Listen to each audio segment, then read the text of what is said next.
Sometimes in life, there's such moments when complete despair sets in. You do not know what to do, how to proceed. Such a period came in Sandra's life. At the end of the fall, her mother became seriously ill. The girl stayed at her mother's bedside for days and nights, caring for her as well as she could. The treatment required a large sum of money, and though her father was a military man, his salary was still insufficient for food and medicine.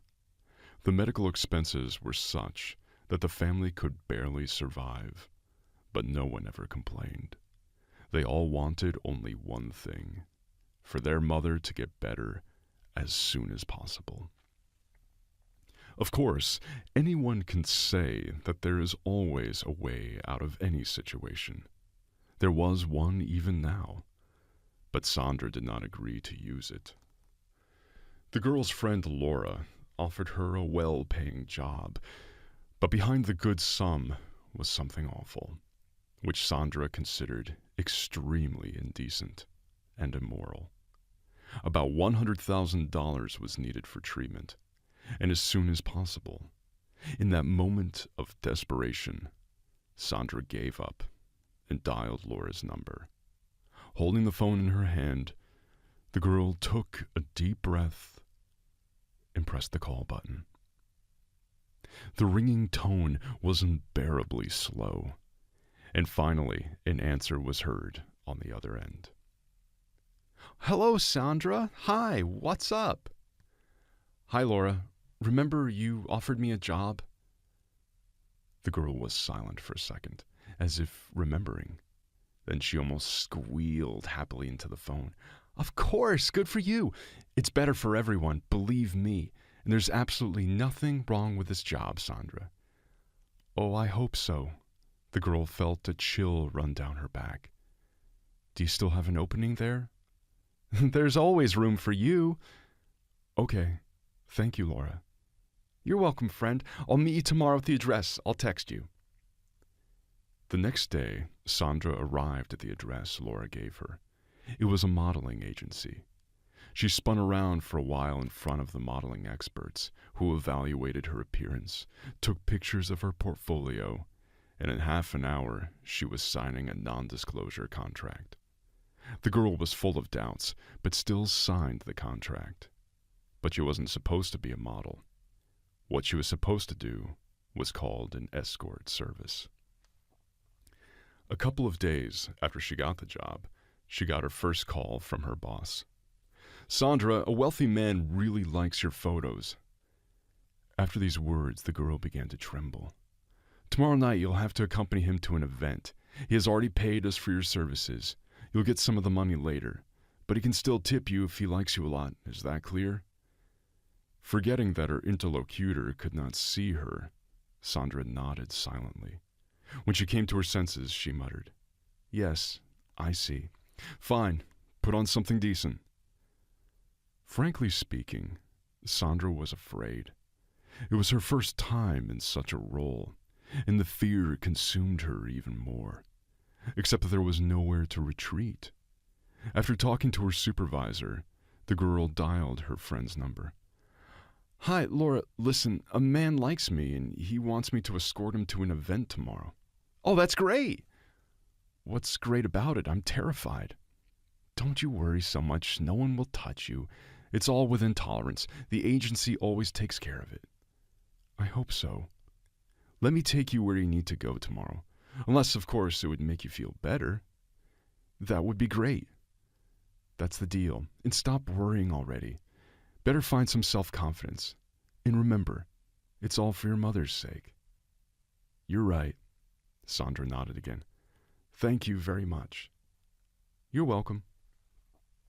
As promised, Laura picked up Sandra the next evening. Sandra took a long time to choose the best dress, did her makeup and hair, and tried not to think about the upcoming event. When she went outside, her friend was already waiting for her in her brand new red car with music playing loudly. "You look great," Laura said as soon as Sandra approached the car. "Thanks. So are you ready? I'm not sure I'm doing the right thing. Are you sure they're not going to hit on me? Silly, we only accompany them. They need pretty girls to make an important appearance in front of their partners. I've never met a handsome young guy yet. They're all old men. If you don't want to, nothing happens. It's written in the contract. That night, Sandra was accompanied by a fat, ugly man who was always chewing and grunting like a pig while laughing. He annoyed her, but she tried her best to pretend that everything was fine and that she liked it all. For the first time in her life, Sandra tasted alcohol. She drank a glass of good champagne, after which the girl suddenly felt dizzy. She almost fell if she had not been picked up in time by the man next to her. He watched her all evening and enjoyed her beauty and gracefulness. "Thank you very much," Sandra quickly muttered with embarrassment. She was very embarrassed by her clumsiness. "No problem, just happened to be right on time. My name is Carl, by the way." "Well, I'm Sandra. Nice to meet you." "Likewise. Are you here accompanied by that rich man over there?" The guy pointed to the man with whom the girl had come. "Yes, to be honest, he's awful. He has absolutely no manners with a lady." "Yes, you can tell that right away," Carl smiled. When he looked at Sandra, his gaze changed involuntarily, and the girl immediately noticed it. Carl was young and handsome. He was wearing an expensive suit and a hairstyle that suited him. After all, he was the only one at the event who really paid attention to her, and he communicated sincerely, without any subtext. "Is this your first time here?" the guy asked. "Yes, it's strange, but it looks just as I imagined." Carl looked at the girl questioningly, and she hastened to explain. "That's too pompous and not natural." He laughed, and she couldn't contain her laughter either. After that, Carl and Sandra got to talking. They came to the table with drinks, and the girl took a glass of champagne again. This time, she drank more carefully. The couple talked about all kinds of topics, not shying away from loud exclamations and laughter. Some of the guests even looked back at them with disgruntled faces. While chatting with Carl, Sandra had forgotten that Laura, who was also accompanying someone, was in the room. "Ah, there you are!" Finally, the friend reminded herself and approached the boy and the girl. "Do you two know each other?" Sandra frowned slightly. "Of course," Laura replied. "I'm accompanying Carl to this event. I just noticed that you've been here for almost an hour chatting about something, so I thought I'd join in." Laura noticed the way Carl looked at her friend. There was a look of interest in his eyes that made Laura suddenly feel a pang of jealousy, which she tried hard to contain.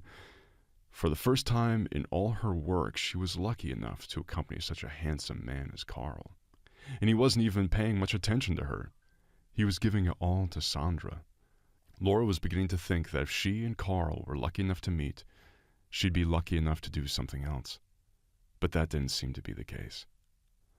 "All right, join in." Sandra smiled at her friend. "How was your evening?" "Fine." Laura smiled tautly and turned away. The evening came to an end. Half an hour before the end, Carl and Laura left, and Sandra once again remained with the man she had accompanied all evening. He ended up paying her a tip of $200, just as the bosses had said. And later Sandra received her first fee from the agency, $1,000. Of course, it was only a small fraction of what she needed, but still, it was something. The next week, Sandra woke up early in the morning and drove to the hospital to visit her mother.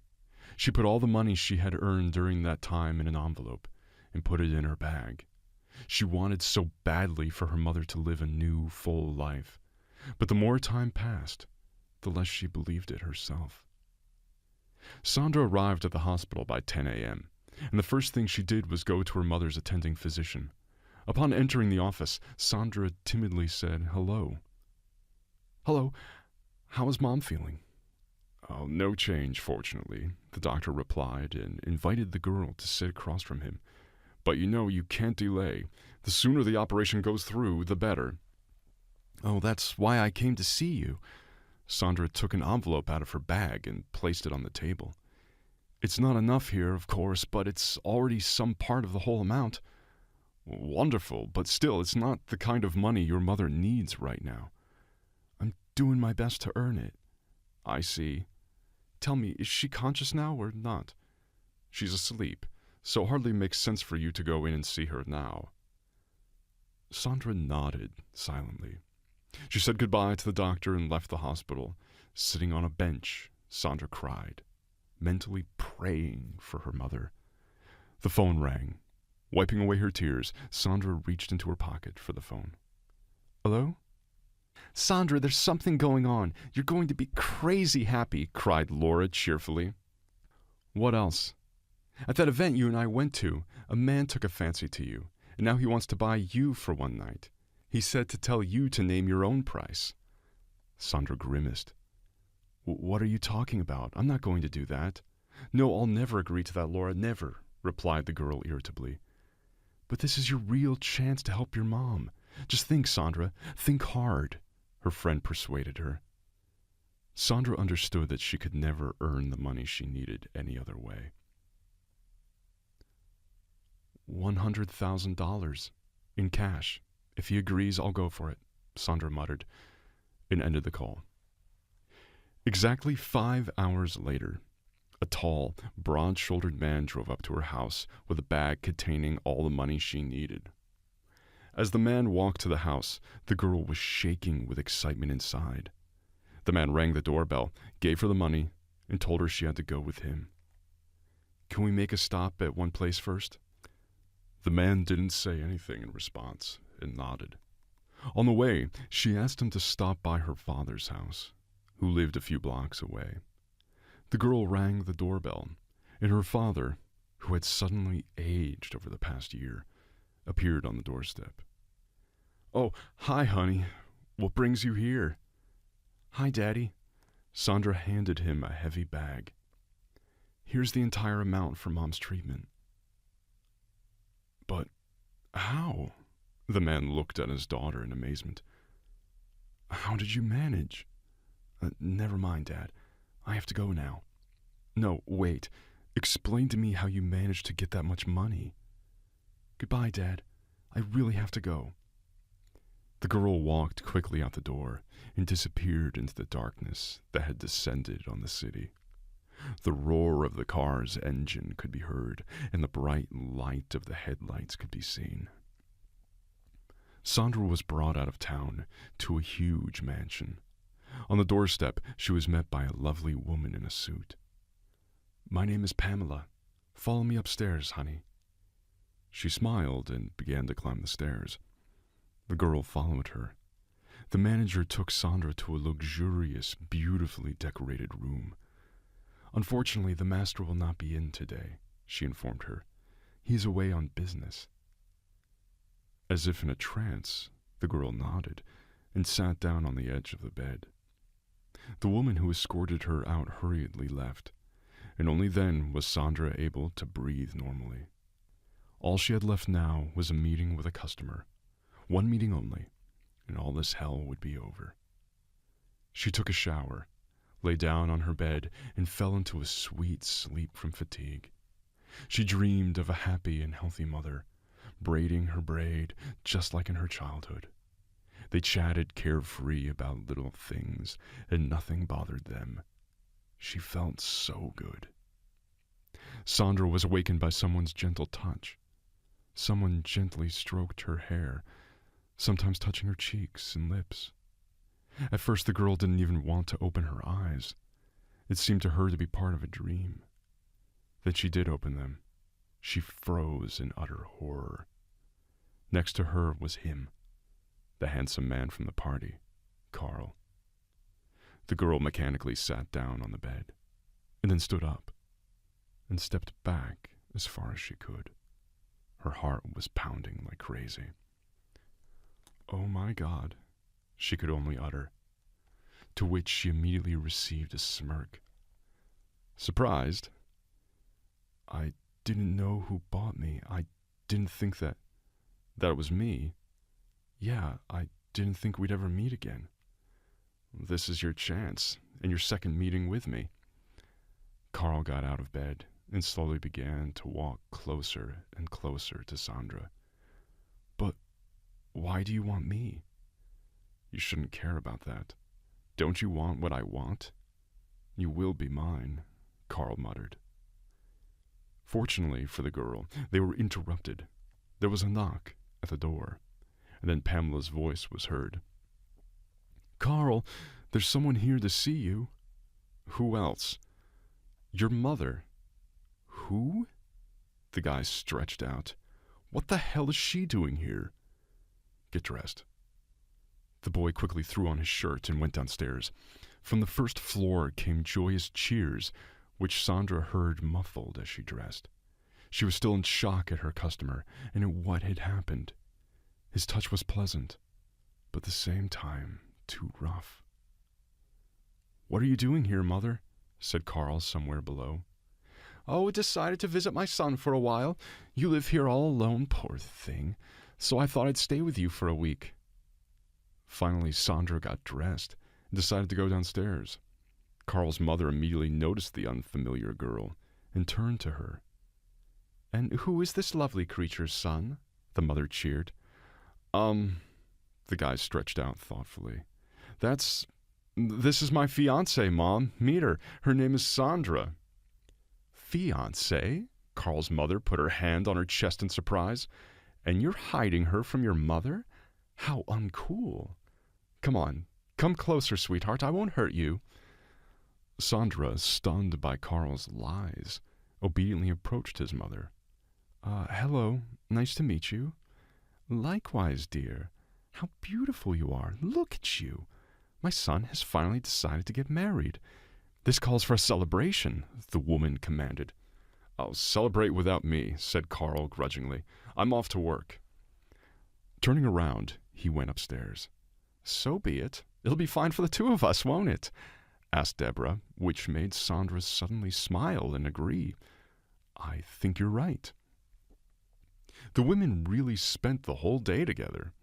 They talked a lot, trying to get to know each other, and even though Sandra had to lie in some places, she still felt very comfortable around Carl's mother. In addition, she managed to make a positive impression on Deborah. Oh, you're a great girl, Sandra. My son has never had a decent girl before. Thank you, Sandra laughed.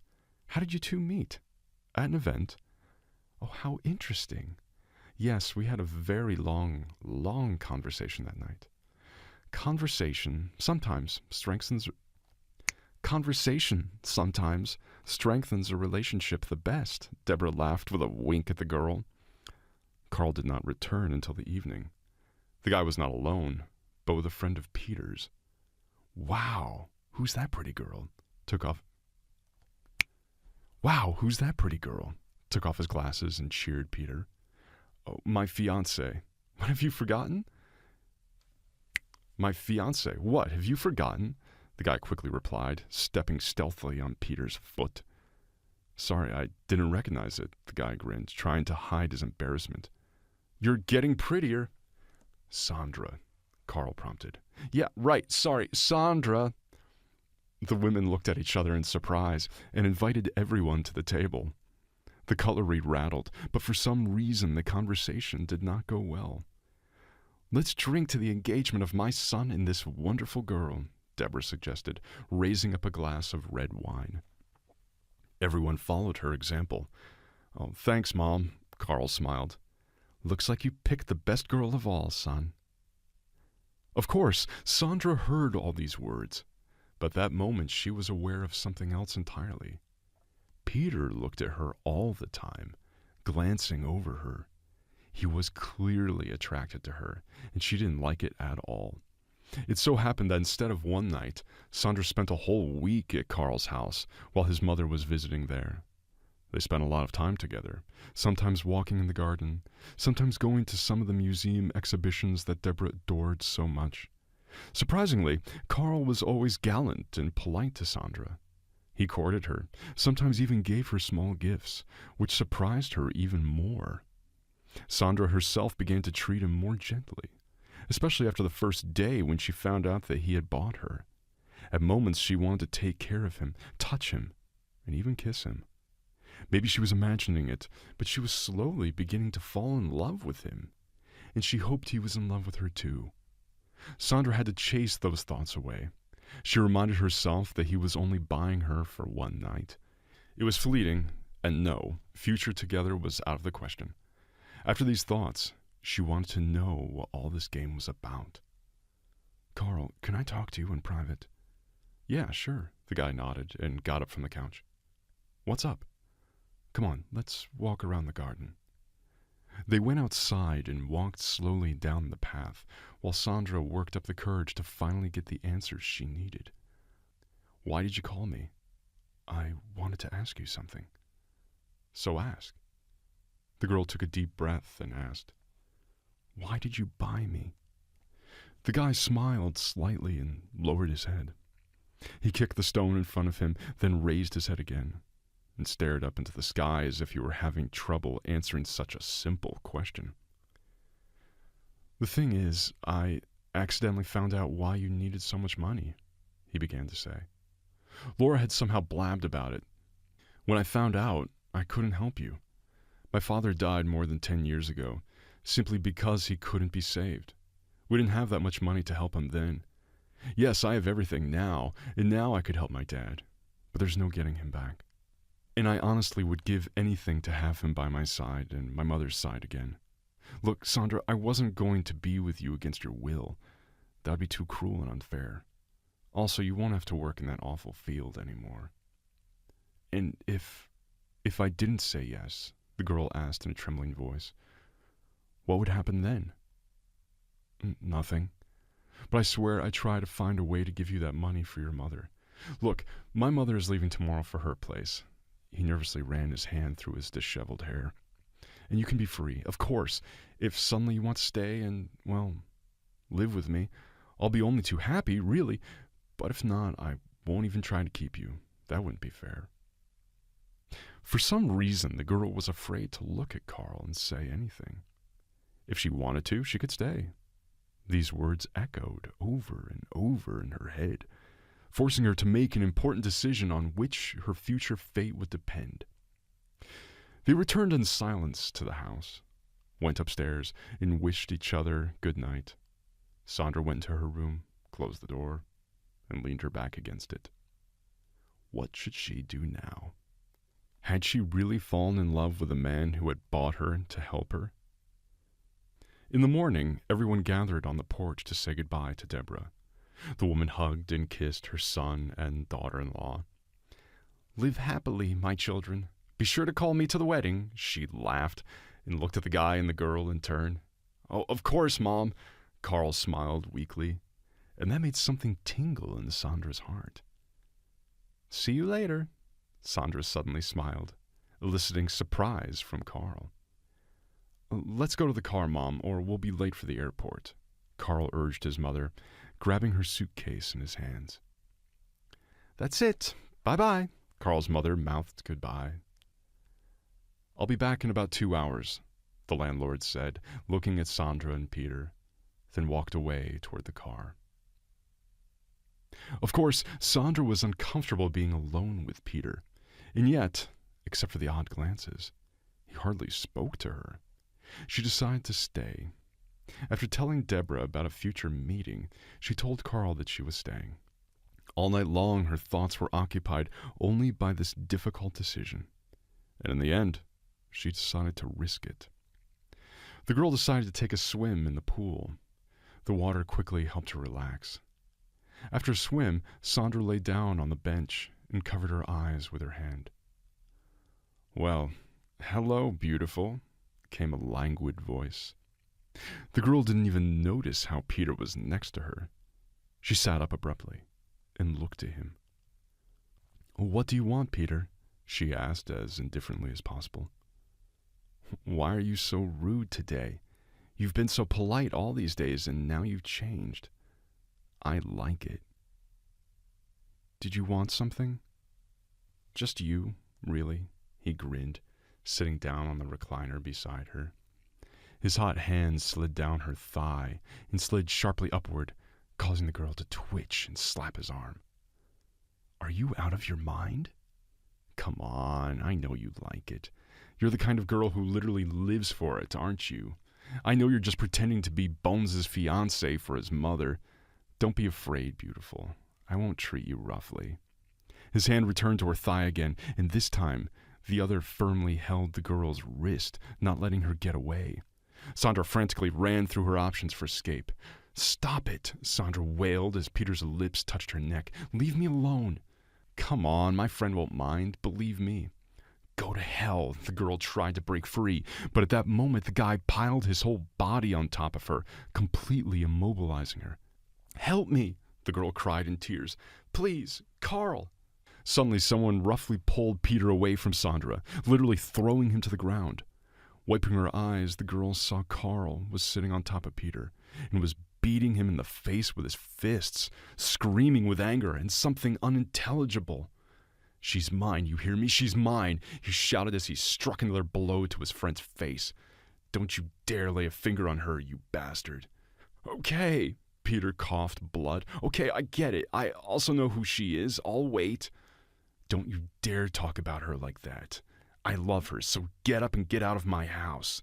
The sooner the better. Understood?" "What a fool," Peter laughed, wiping the blood from his split lip. "No woman is worth this." Carl glanced angrily at the limp Peter, and he quickly left the house.